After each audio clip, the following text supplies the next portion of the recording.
ایک گاؤں میں زرینہ نام کی ایک عورت رہتی تھی جو بہت لالچی اور خود غرض تھی۔ وہ دوسروں کی مدد کرنے کے بجائے ہمیشہ یہ سوچتی کہ کیسے زیادہ سے زیادہ دولت اور سامان جمع کیا جا سکتا ہے۔ زرینہ کی ایک خاص عادت تھی کہ وہ ہر کسی کے فائدے کو اپنا نقصان سمجھتی اور دوسروں کے مال و دولت پر نظر رکھتی۔ ایک دن گاؤں میں ایک فقیر آیا۔ فقیر لوگوں کو دعائیں دیتا اور ان کے دکھ درد سنتا۔ گاؤں والے اس فقیر کی بہت عزت کرتے اور اسے کھانے پینے کی چیزیں دیتے۔ جب وہ زرینہ کے دروازے پر آیا تو اس نے فقیر کو کھانے کے لیے ایک سوکھی روٹی دے دی۔ فقیر نے اس کی نیت کو بھانپ لیا لیکن خاموش رہا۔ فقیر نے زرینہ سے کہا، بیٹی، اللہ تمہارے دل کی نیت کو جانتا ہے۔ جو دل کھول کر دیتا ہے اسے اللہ کئی گنا واپس دیتا ہے۔ لیکن زرینہ نے مذاق اڑاتے ہوئے کہا، مجھے اپنی چیزیں واپس نہیں چاہیے۔ میں کسی کو اپنی چیزیں ایسے ہی نہیں دیتی۔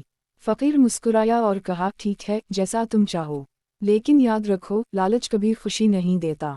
چند دن بعد زرینہ کے گھر کے قریب زمین میں سے ایک سنہری برتن نکلا۔ زرینہ بہت خوش ہوئی اور اسے اپنی قسمت سمجھا۔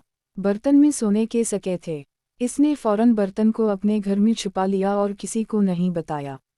اب وہ اور بھی زیادہ لالچی ہو گئی اور گاؤں والوں سے اپنا تعلق ختم کر لیا تاکہ کوئی اس کے خزانے کا راز نہ جان سکے۔ لیکن جیسے جیسے دن گزرتے گئے، زرینہ کو عجیب خواب آنے لگے۔ وہ خواب میں دیکھتی کہ برتن سے سونا غائب ہو رہا ہے اور اس کی جگہ پتھر بھر رہے ہیں۔ وہ گھبرا کر جاگ جاتی اور برتن کو دیکھتی، لیکن سونا اپنی جگہ موجود ہوتا۔ رفتہ رفتہ وہ خواب اس کے لیے حقیقت بننے لگے۔ ایک دن جب اس نے برتن کھولا تو اس میں واقعی پتھر بھرے ہوئے تھے۔ زرینہ کی دنیا اندھیر ہو گئی۔ وہ دوڑ کر گاؤں کے فقیر کے پاس گئی اور معافی مانگنے لگی۔ فقیر نے کہا، بیٹی، لالچ کی سزا یہی ہے کہ یہ تمہاری خوشی چھین لیتا ہے۔ اگر تم دوسروں کی مدد کرتی تو آج تمہارا دل مطمئن ہوتا۔ زرینہ نے اس دن سے توبہ کی اور اپنے مال و دولت کا ایک حصہ غریبوں میں بانٹنے لگی۔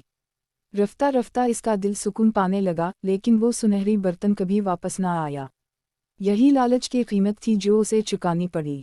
سبق: لالچ انسان کو خوشی نہیں دیتا بلکہ اسے اس کے اندر سے خالی کر دیتا ہے۔